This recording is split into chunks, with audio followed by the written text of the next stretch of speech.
भारत की प्रमुख विपक्षी दल कांग्रेस के नेता राहुल गांधी ने अपनी लंदन यात्रा के दौरान बांग्लादेश की कट्टरपंथी नेता खालिदा जिया के भगोड़े बेटे तारिक रहमान से मुलाकात की थी। खालिदा जिया के जेल में रहने के दौरान तारिक रहमान को बांग्लादेश नेशनलिस्ट पार्टी बीएनपी की कार्यवाहक अध्यक्ष बनाया गया था। राहुल गांधी और तारिक रहमान पर यह आरोप बांग्लादेश के एक वरिष्ठ पत्रकार ने लगाया है।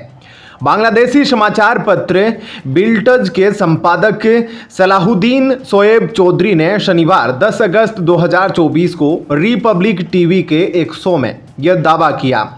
चौधरी ने डिबेट के दौरान कहा कि लंदन में हुई यह गुप्त बैठक बांग्लादेश में शेख हसीना की सरकार को उखाड़ फेंकने के लिए अमेरिकी खुफिया एजेंसी CIA और पाकिस्तान की खुफिया एजेंसी ISI की एक बड़ी साजिश का हिस्सा थी। बांग्लादेश के वरिष्ठ पत्रकार के इस दावे पर भाजपा ने कांग्रेस पर हमला बोला है। भाजपा के IT सेल के प्रमुख अमित मालवीय ने कहा, यह गंभीर मामला है। बालक बुद्धि को इस यात्रा के बारे में स्पष्टीकरण देना चाहिए और यह भी बताना चाहिए कि उन्होंने किससे मुलाकात की। भाजपा नेता सरदार RP सिंह ने भी राहुल गांधी से सवाल किया है।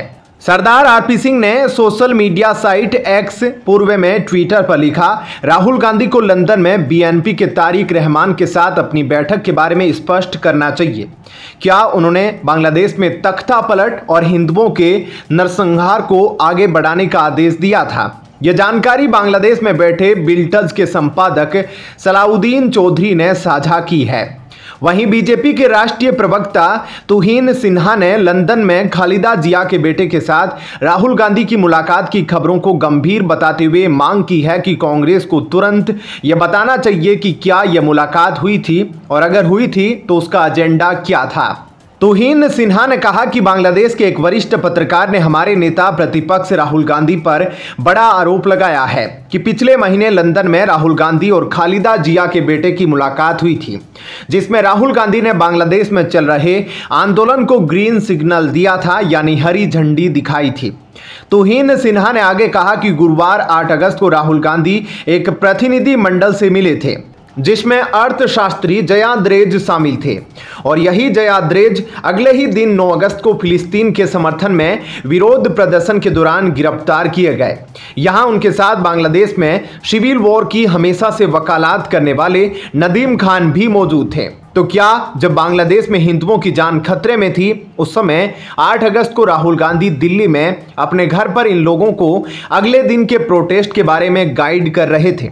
उन्होंने बांग्लादेश में हिंदुओं पर हो रहे अत्याचार को लेकर गंभीर आरोप लगाते हुए राहुल गांधी और प्रियंका गांधी की चुप्पी पर भी सवाल उठाया। भाजपा राष्ट्रीय प्रवक्ता ने राहुल गांधी के एक पुराने बयान का जिक्र करते हुए कहा कि इस वर्ष 31 मार्च को राहुल गांधी ने कहा था कि यदि भाजपा सत्ता में आई तो देश में आग लग जाएगी। बीजेपी प्रवक्ता ने कहा कि अब जो नए खुलासे सामने आ रहे हैं उसके बाद राहुल गांधी को एक बार फिर से अपने बयान को स्पष्ट कर देना चाहिए कि उनके इस बयान का अर्थ क्या था। क्या वाकई राहुल गांधी बांग्लादेश जैसी स्थिति भारत में चाहते थे? कांग्रेस पार्टी की अर्बन नक्सल मानसिकता को लेकर इससे बड़ा कोई प्रमाण नहीं हो सकता। क्या कहना है आपका इस खबर पर? कमेंट सेक्शन में अपनी राय जरूर दीजिएगा। धन्यवाद। जय हिंद।